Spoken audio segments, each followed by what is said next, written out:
नमस्कार दोस्तों, मैं अंकुर उपाध्याय स्वागत करता हूं आप सभी का आपके अपने YouTube channel share market analysis में।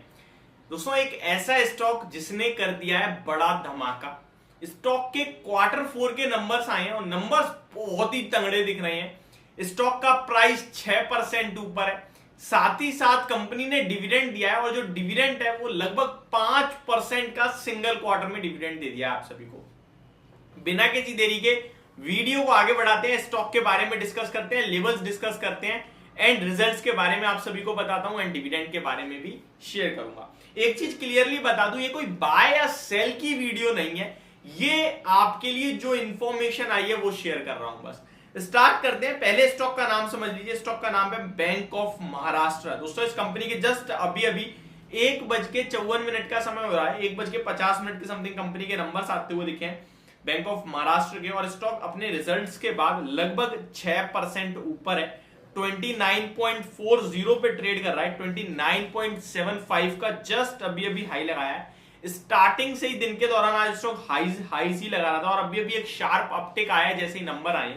स्टॉक में 3 करोड़ शेयर्स ऑलरेडी ट्रेड कर गए हैं और एवरेज वॉल्यूम जो है वो 1.5 करोड़ शेयर्स का है, यानी कि 2 टाइम्स वॉल्यूम्स ट्रेड हो चुके हैं।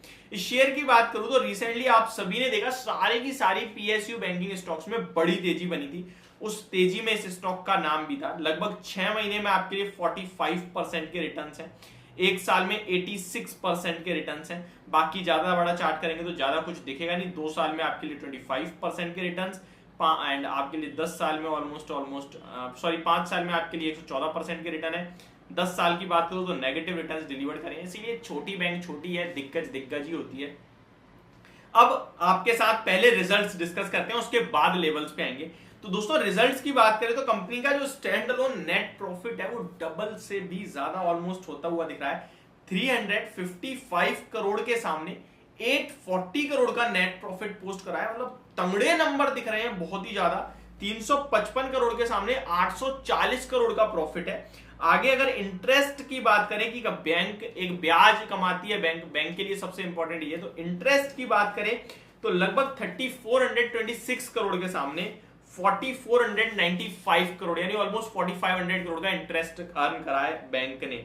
अगर इसके जीएनपी यानी ग्रॉस नॉन परफॉर्मिंग एसेट्स की बात करें तो वो भी कम हुए हैं, यानी अच्छी बात है। 2.94% से घटकर 2.47% हो गए। एंड इंटरेस्टिंग है, एनएनपीए देखिए कितने कम हुए हैं, 0.47 से ऑलमोस्ट आधे हो गए, 0.25%। यानी कि बैंक पैसा जिन्हें दे रही है, पैसा वसूल कर रही है, ये बहुत अच्छी चीज आ रही है। 0.25% पे एनएनपीए आते हुए दिखे।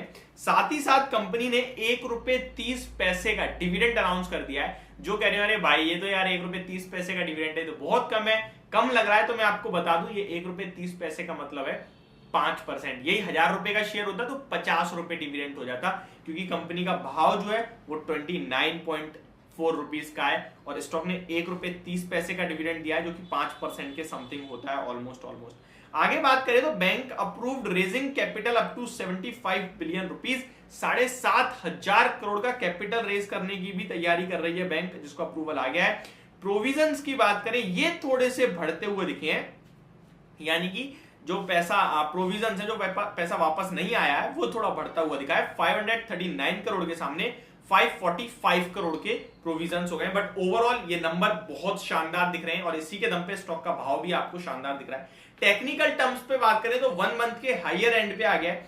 3 महीने की बात करें तो स्टॉक रेजिस्टेंस के सामने आ गया। दोस्तों, ₹30.40 से लेकर ₹31 के बीच में एक रेजिस्टेंस सामने आएगा स्टॉक के, जहां पे स्टॉक ने लगभग 31 जनवरी को हाईज लगाए थे, 31 से लेकर 30 की जनवरी के बीच में, और फिर वहीं से गिरावट चल रही है। ऑलमोस्ट वी शेप रिकवरी आई है स्टॉक में वहां उस लेवल से यहां तक, और 31.30 30.5 से 31 के बीच में रेजिस्टेंस है, वो मुझे लगता है इतनी आसानी से पार नहीं होगा। जैसे ही पार होगा स्टॉक अपने फ्रेश हाइस की तरफ चला जाएगा, जो कि ₹36 ही है। तो सबसे पहले काम उन्हें करना है, जिनके पास है उन्हें होल्ड करना है, और होल्ड के लिए स्टॉप लॉस होगा 28.4 रुपीज का। इसके साथ आपको होल्ड करना है। And second thing, fresh entry, अगर कोई डिप मिलती है दोबारा से प्रॉफिट बुकिंग आती है। देखिए करेक्शन होना हो, प्रॉफिट बुकिंग तो हो ही सकती है। बहुत सारे लोग कहेंगे अरे बेच दो यार, 6% मिल रहा है, वो बुक करेंगे, स्टॉक नीचे आएगा तब खरीदना है आपको। ₹29 के करीब आता है, तो 28.80 इन सब के करीब, और 28.40 रुपए का आप स्टॉप लॉस रखिए और थोड़ा डीप रख सकते हैं। तो फिर 27.85 का रखिए, वो बहुत ही बेस्ट हो जाएगा और स्टॉक में आराम से होल्ड करिए। लगभग आने वाले समय में 34 से 35 रुपए के टारगेट्स भी आ सकते हैं। तो स्टॉप लॉस जरूर मैंडेटरी है, वो जरूर फॉलो करना। तो ये मेरी तरफ से आपके लिए बैंक ऑफ महाराष्ट्र के नंबर्स। होप आपको वीडियो समझ पसंद दोनों आई होगी। Thank you so much for watching this video. Have a great day guys.